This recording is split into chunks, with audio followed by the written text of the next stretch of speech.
दोस्तों नमस्कार, स्वागत है आप सभी का डेली न्यूज बिहार के बिहार बुलेटिन में। बात करेंगे आज की बिहार की 10 बड़ी और मुख्य खबरों की, लेकिन उससे पहले यदि आप चैनल पर नए, चैनल को सब्सक्राइब कर लें, बेल आइकन को जरूर दबा दें। चलिए बात करते हैं पहली खबर की।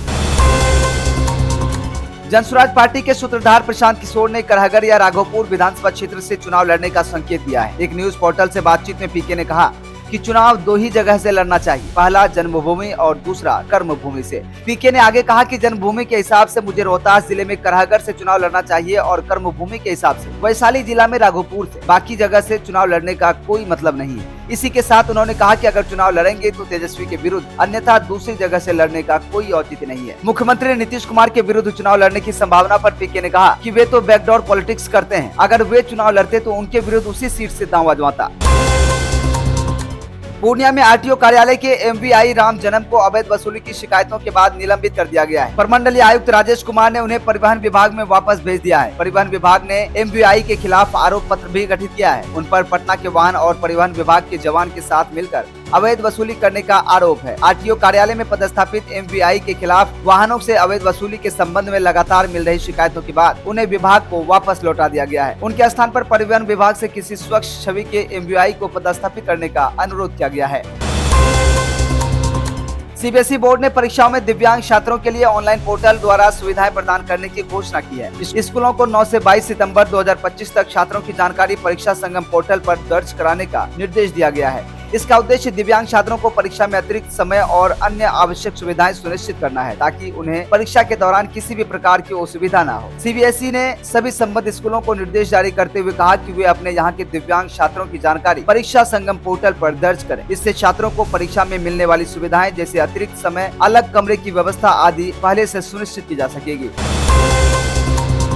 समस्तीपुर में त्योहारी सीजन को देखते हुए रेलवे ने यात्रियों के लिए विशेष ट्रेनों का परिचालन अवधि बढ़ा दी है। लोकमान्य तिलक टर्मिनल के लिए चलने वाली ट्रेनों को अब पूजा स्पेशल के तौर पर चलाया जाएगा। नई दिल्ली से हसनपुर रोड के लिए भी एक पूजा स्पेशल ट्रेन शुरू की जाएगी, जो 1 अक्टूबर 2025 से 30 नवंबर 2025 तक चलेगी। इससे यात्रियों को काफी सुविधा मिलेगी। रेलवे के इस निर्णय से त्योहारों के दौरान मुंबई जाने और आने वाले यात्रियों को भारी सहूलियत मिलेगी। खासकर रक्सौल, सहरसा, मुजफ्फरपुर, हाजीपुर, पाटलिपुत्र, प्रयागराज, छिपकी, जबलपुर और भुसावल मार्ग से यात्रा करने वालों को अतिरिक्त सीट उपलब्ध होंगी।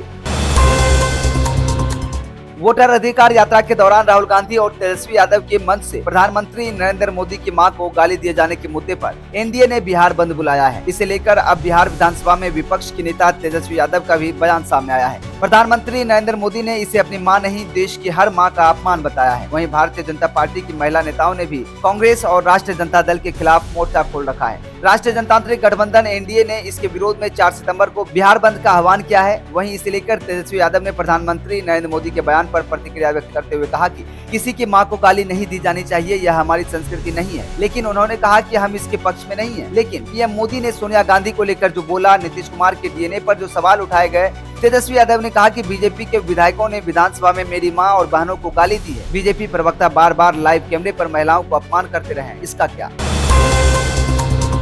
बिहार में विधानसभा चुनाव अक्टूबर-नवंबर में होने की संभावना है। राज्य में वोटर लिस्ट के स्पेशल इंटेंसिव डिवीजन को लेकर राजनीतिक विवाद चल रहा है। अब इस मुद्दे पर पश्चिम बंगाल में तृणमूल कांग्रेस सरकार और बीजेपी के बीच तकरार शुरू हो गया है। पश्चिम बंगाल में तृणमूल कांग्रेस की ममता बनर्जी की सरकार जहां एसआईआर का विरोध करने के लिए कमर कस रही है, वहीं विपक्षी भारतीय जनता पार्टी ने उस पर हमले शुरू कर दिए हैं। बीजेपी के राष्ट्रीय महामंत्री और पश्चिम बंगाल के प्रभारी सुनील बंसल ने ममता बनर्जी पर घुसपैठियों को प्रश्रय देने का आरोप लगाया है। कुल मिलाकर संकेत यही है कि स्पेशल इंटेंसिव डिवीजन आने वाले समय में विवाद के केंद्र में रहने वाला है। अगले साल असम, पश्चिम बंगाल, तमिलनाडु और केरल में विधानसभा चुनाव होंगे। इनमें से असम के अलावा बाकी 3 राज्यों में विपक्ष की सरकारें हैं। इसमें भी एसआईआर के सबसे अधिक पश्चिम बंगाल प्रभावित हो सका है। गया और नई दिल्ली के बीच अमृत भारत ट्रेन जल्द ही शुरू होंगी। सांसद डॉक्टर भीम सिंह के अनुरोध पर रेल मंत्री अश्विनी वैष्णव ने स्वीकृति दी। ट्रेन संख्या 13,697, 13,698 को मंजूरी मिली है। सांसद ने दानापुर उधना एक्सप्रेस को दैनिक करने और गया सूरत के लिए भी ट्रेन की मांग की है। परिचालन तिथि की घोषणा जल्द होने की उम्मीद है। डॉक्टर भीम सिंह इसके लिए रेल मंत्री अश्विनी वैष्णव के प्रति आभार व्यक्त किया है। सांसद में आशा व्यक्त की है कि नई ट्रेन परिचालन तिथि की भी शीघ्र घोषणा की जाएगी। साथ ही आधुनिक सुविधा युक्त अमृत भारत ट्रेन के परिचालन से लोगों को दिवाली छठ पर गाँव आने में सुविधा होगी।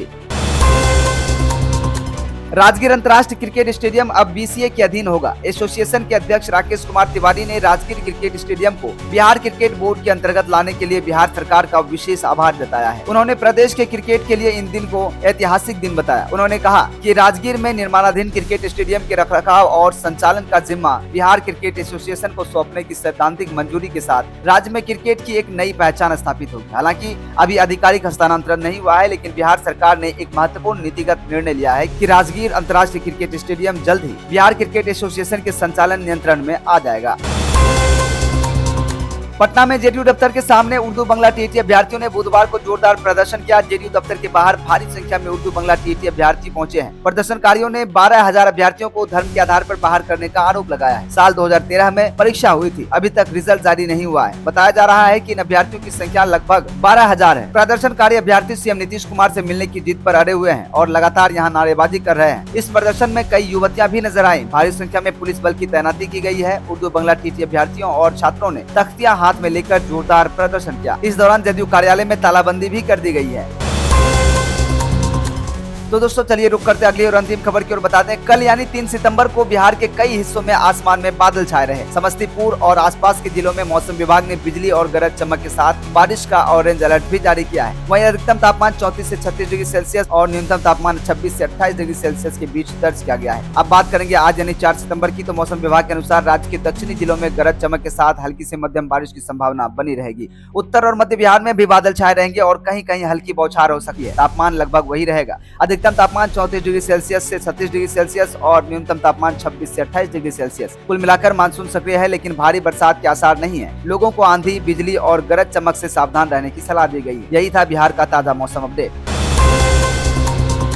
तो दोस्तों ये थी आज की बिहार की 10 बड़ी और मुख्य खबरें। इन सभी खबरों में से कौन सा खबर आपको सबसे अच्छा लगा, साथ ही साथ आप बिहार के किस जिले से वीडियो को देख रहे हैं, कमेंट करके जरूर बताइएगा। आप कैसा वीडियो देखना चाहते हैं वो भी कमेंट जरूर कीजिएगा। साथ ही साथ वीडियो अच्छा लगा हो तो वीडियो को लाइक कीजिएगा, ज्यादा से ज्यादा शेयर कीजिएगा। चैनल पर नए चैनल को सब्सक्राइब कर लीजिएगा, बेल आइकन को दबा दीजिएगा, वीडियो को हाइप करना नहीं भूलिएगा। मिलते हैं फिर कल इसी तरह की खबरों के साथ सुबह 5 बजे। तब तक के लिए हमें दीजिए इजाजत। नमस्कार।